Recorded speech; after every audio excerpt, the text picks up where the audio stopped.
अभिवादन स्वीकार करिए। मैं हूं धर्मेंद्र पांडे और आज हम लोग आपके लिए स्वास्थ्य को लेकर कुछ जानकारियां देने आए हैं। हम लोग इस कड़ी में डॉक्टर लक्ष्मी मैम के पास हैं और मैम को शामिल करेंगे अपने एपिसोड में और ढेर सारी बातें करेंगे स्वास्थ्य से संबंधित। मैम, स्वागत करते हैं आपका। नमस्कार। सबसे पहले तो मैं आप लोगों को धन्यवाद देना चाहूँगी कि मेरे जरिए अगर आयुर्वेद से रिलेटेड कोई चीज़ आगे बढ़ रही है, जन के हमारा काम ही है जन जन को जागरूक करना, तो अगर इस मेरे माध्यम से ये चीज़ हो रही है तो मुझे बड़ी खुशी हो रही है बताते हुए। जैसे कि मैं बताना चाहूँगी, इस समय हेमंत ऋतु चल रही है जो दिसंबर से लेके मिड जनवरी तक रहती है और उसके बाद शिशु ऋतु आएगी। इस ऋतु में सबसे मेन चीज़ है कि हमारी जो डाइजेशन पावर है वो बहुत अच्छी होती है, जिसे हम बोलते हैं अपने आयुर्वेद में जठराग्नि, ये बहुत तीव्र होती है। और इस ऋतु में चूंकि सूरज का बल कम होता है, हमारी अग्नि ज़्यादा होती है, तो इस वजह से हमें इस समय जो भी आहार विहार लेना चाहिए इसका बहुत ध्यान रखने की ज़रूरत है। इस ऋतु में हमें स्निग्ध जैसे ऑयली चीज़ें लेने की ज़रूरत है, घी, तेल और थोड़ा जो मक्खन इस ऋतु में हम इजीली डाइजेस्ट कर सकते हैं। और उसके अलावा इस ऋतु में हमें हरी सब्जियां खाना चाहिए।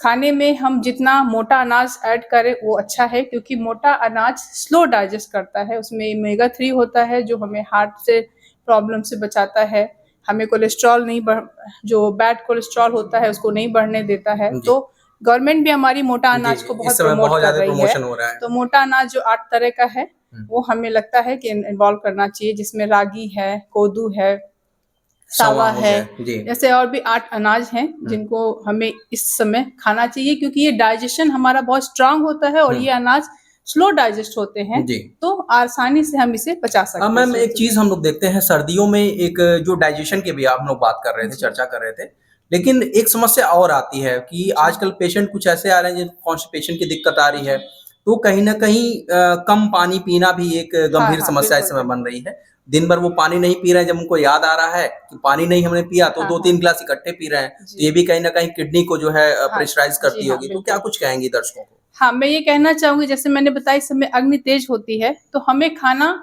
ऑयली और वैसा खाना चाहिए जो थोड़ा हैवी हो, बट इसके साथ मैंने बोला मोटा अनाज इसलिए क्योंकि हाई फाइबरस होता है। हरी सब्जियां जो ज्यादा हाई फाइबर होती हैं, वो जब हम चीजें खाते हैं जो हमें इजी होती हैं डाइजेस्ट होने में, तो हमें इस समय ऐसा आहार विहार लेना चाहिए। ऑयली चीजें क्यों कही, हमें इस समय रूक्ष आहार नहीं खाना चाहिए क्योंकि वो कॉन्स्टिपेशन देगा। हमें ऑयली चीजें लेना चाहिए, स्निग्ध आहार लेना चाहिए और उसके अलावा हरी सब्जियां लेनी चाहिए, मोटा अनाज लेना चाहिए। ये सब हैवी डाइट के साथ साथ फाइबर्स युक्त होते हैं, जिसकी वजह से इजी डाइजेशन होगा और हमें कॉन्स्टिपेशन की प्रॉब्लम नहीं होगी। जैसा कि आपने कहा पानी की बात, हाँ ये बात सही है, कोई भी ऋतु हो हमें पानी की मात्रा कम नहीं करना चाहिए, बल्कि गर्मी में हमें उससे बढ़ाना चाहिए। यूजुअली हमें 12 से 14 गिलास पानी पीना ही चाहिए। एक साथ में कभी भी ज्यादा पानी मत पीजिए, मैक्सिमम 1 से 2 गिलास काफी होता है। मॉर्निंग की बात अलग है, मॉर्निंग में बहुत लोग 3 से 4 गिलास भी पी जाते हैं, बट मैं यही सजेस्ट करूंगी कि एक साथ नहीं, क्योंकि कभी कभी उससे लोगों को नोजिया, जी मिचलाने की समस्या होने लगती है। तो हमें थोड़ा थोड़ा पानी पीना है ताकि हमारी किडनी धीरे धीरे उसको फिल्टर करती रहे, और खाना भी हमें थोड़ा थोड़ा कई बार खाना चाहिए। मैम, सवेरे जो है हम लोग टहलने की आदत थी। जब अभी गर्मियां चल रही थी तो हम लोग मॉर्निंग वॉक पे निकल रहे थे, लेकिन अभी क्या है, जब हम लोग बाहर निकल रहे हैं तो कोहरे की वजह से जो धूलकण वगैरह हैं वो काफी देर तक जो एटमॉस्फेयर में रह रहे हैं, तो क्या कुछ सावधानियां अस्थमा के पेशेंट को हमें बतानी होंगी इस एपिसोड के माध्यम से, क्योंकि अभी सर्दियां शुरू हुई हैं तो अस्थमा के पेशेंट भी ज्यादा परेशान होंगे इसमें। जी बिल्कुल, जैसे कि अरुण सर ने बताया, इस अस्थमा की बात हो रही है। अस्थमा एक एलर्जिक बीमारी है, एक तरह से वो एलर्जिक रिएक्शन है। इस समय क्या होता है, जब ठंड होती है, मॉर्निंग में हम अगर मॉर्निंग वॉक करते हैं, हमें 2 चीजों का ध्यान रखना चाहिए।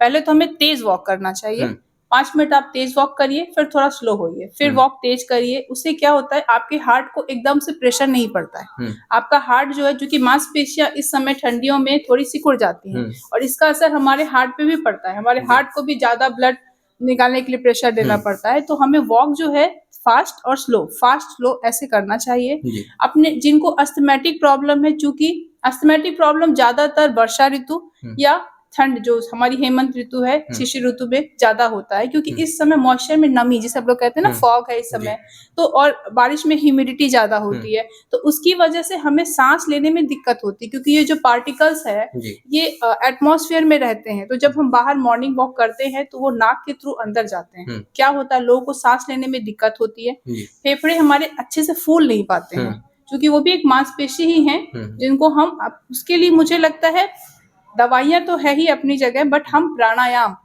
जितना ज्यादा हम अपने ऑक्सीजन, जो फ्रेश ऑक्सीजन है उसको अंदर होल्ड करने की कैपेसिटी बढ़ाए, हमारा टाइडल वॉल्यूम बढ़ाए, ताकि जब हम अंदर को सांस लेते हैं उसको जितना देर आप होल्ड कर सकते हैं, आप एकदम से नहीं करिए, आप अपना धीरे धीरे समय ड्यूरेशन बढ़ाइए, हम धीरे धीरे अपनी सांस को अंदर ले फिर छोड़े, तो जितनी फ्रेश ऑक्सीजन अंदर जाएगी उतना अच्छा ब्लड सर्कुलेशन होगा और उतने ही हमारे फेफड़े मजबूत होंगे।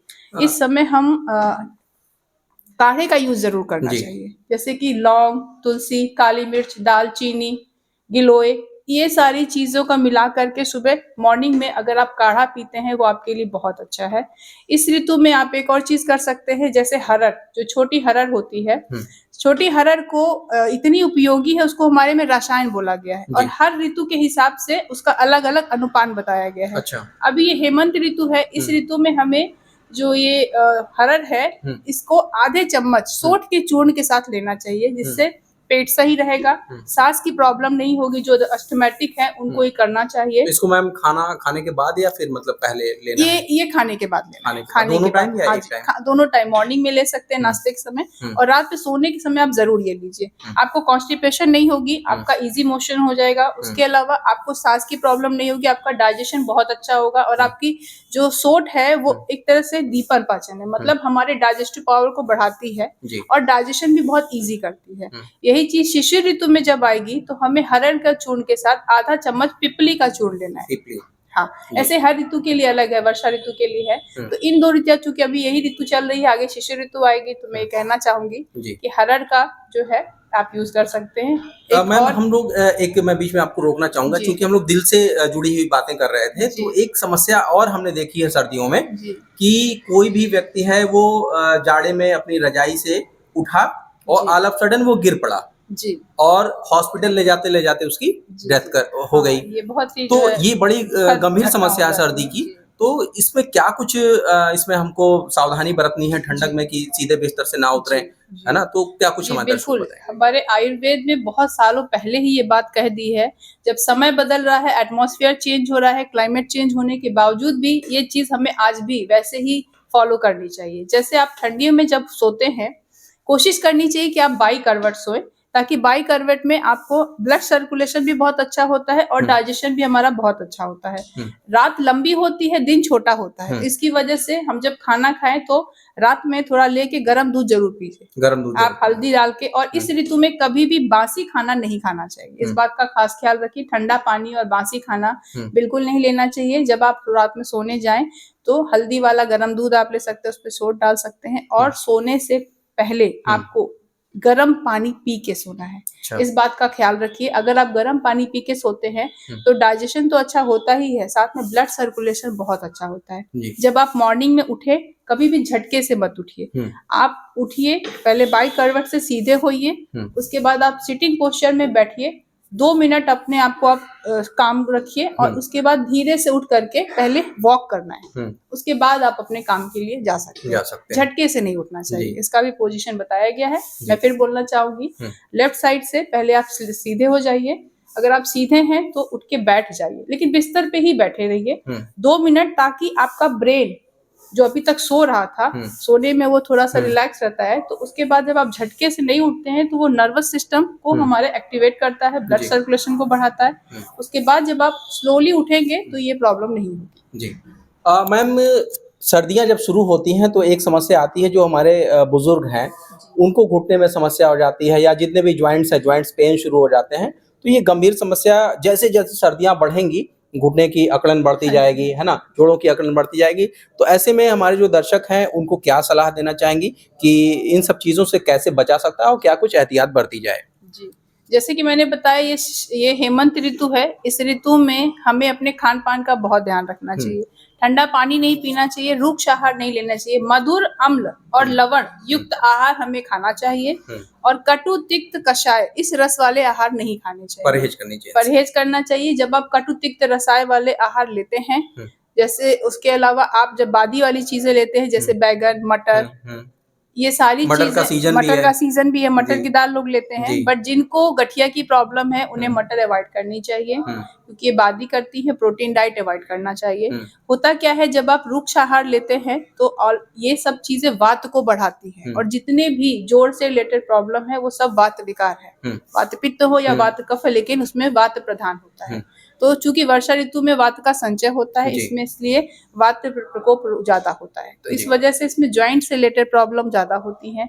स्किन से रिलेटेड प्रॉब्लम होती है, क्योंकि हम कभी कभी जल्दबाजी में गीले कपड़े पहन लेते हैं, प्रॉपर वो सूखे नहीं होते हैं, मॉइस्चर रहता है, और उसके बाद कई कपड़े पहनते हैं, जिसकी वजह से इंटरनली हमें सील होने की वजह से कई बार दांत की समस्या भी इस ऋतु में होती है, वर्षा और इस ऋतु में। तो हमें इस समय अपने खान पान का बहुत ध्यान रखना है, क्योंकि दाद ऋतु का भी एक कारण वात और पित्त प्रधान है। जैसे कि हम अगर आहार सही नहीं लेंगे और हमारा ब्लड प्यूरिफाइड नहीं रहेगा, तो डेफिनेटली स्किन से रिलेटेड प्रॉब्लम समस्या आएंगी।